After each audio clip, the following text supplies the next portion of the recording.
The new Raspberry Pi Zero is super small. Photo, Raspberry Pi. Imagine a full computer so small and cheap that you can get one for free, stuck to the front of the magazine like a sample of hand soap. The Raspberry Pi Zero is exactly the machine.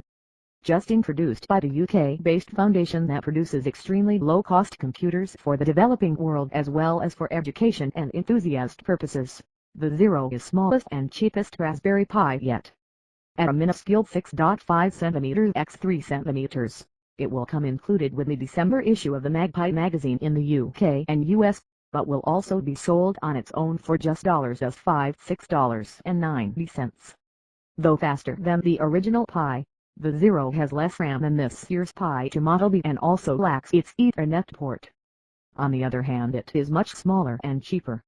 Photo, Raspberry Pi. The new board features a 1 GHz processor and 512 MB of RAM, making it roughly as powerful as 2010's Infinity for the computer I built in 2002.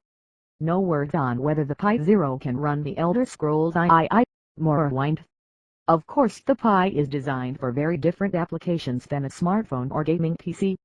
Though it can't technically run Windows, it's more commonly used with a lightweight operating system like Rasp, buying a custom version of FreeOS Debian for the purposes of coding and programming projects.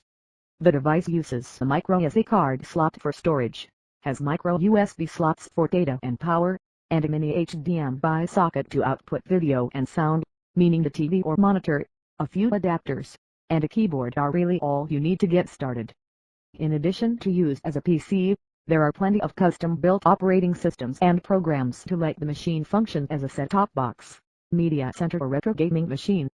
It also has a 40-pin general-purpose input/output socket to attach any peripherals you might like the device to control, such as a touch screen or motor, a feature that has made previous model very popular for driving robotics or electronics projects. Fortunately, the pinout on the new model is exactly the same as previous despite the decrease in size, so enthusiasts can give their projects an upgrade without too much revision.